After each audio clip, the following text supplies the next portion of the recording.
The father of the convicted Oxford school shooter getting ready to face involuntary manslaughter charges for his son's 4 murders. Do you understand that both your attorney and your co-defendant's attorney have indicated that there was previously a conflict of interest between you and your co-defendant, and that is why we have separate trials?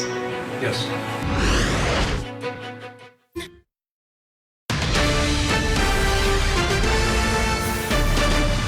They had rented a 9mm at the shooting range before, so they knew it was the type of gun, or the size gun, I guess what it is, that they wanted to get. And my son and my husband did a lot of texting back and forth. My son did a lot of research on it, and they're comparing different ones that they wanted to buy.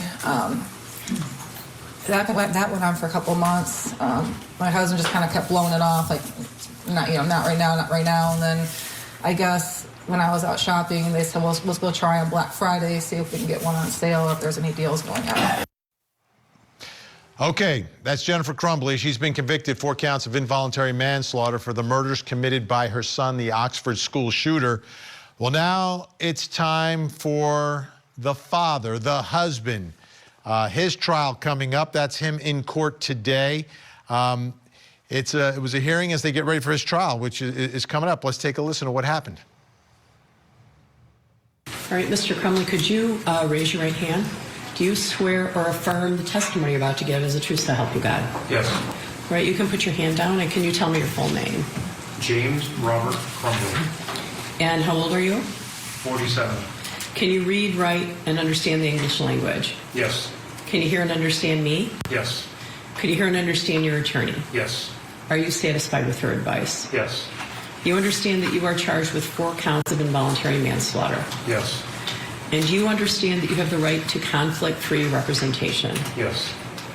Although there was formerly joint representation in this case, do you understand that attorney Shannon Smith represented your wife, Jennifer Crumbley, and that Miss Mariel Lehman now only represents you? Yes.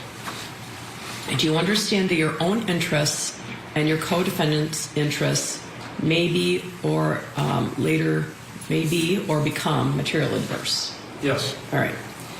Do you understand that both your attorney and your co-defendant's attorney have indicated that there was previously a conflict of interest between you and your co-defendant, and that is why we have separate trials?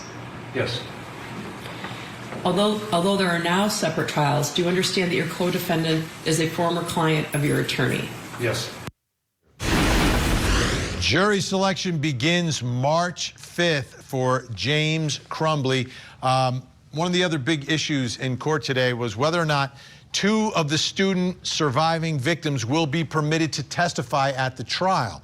If you'll recall, one of the teachers and surviving victims testified at Jennifer Crumbley's trial. Here's how her testimony went. I look up,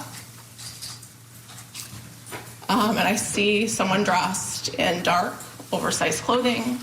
And you're looking through that glass pane next to your door. Okay.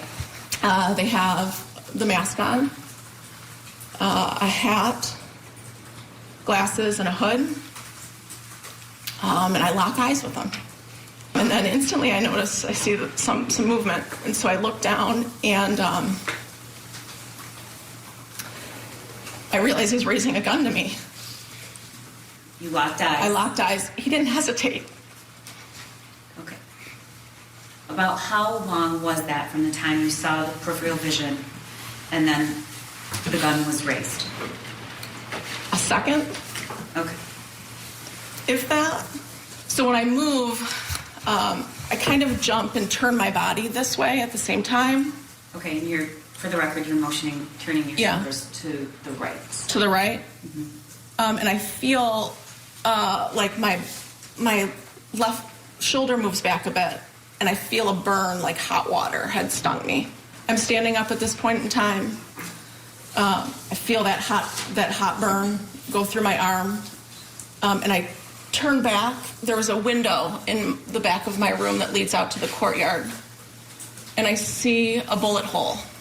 That would be the bullet hole. Did you, is that what you noticed when you turned around? That is what I noticed when I turned around, correct. Okay. At this point, what were you thinking? A BB gun can't do that.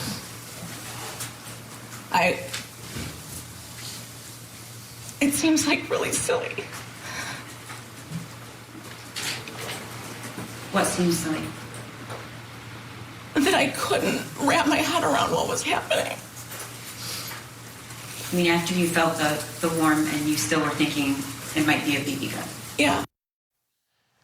And that's the type of evidence that the defense wants to keep from this jury, the reality of what happened that day. We'll see. Again, everything is starting in March.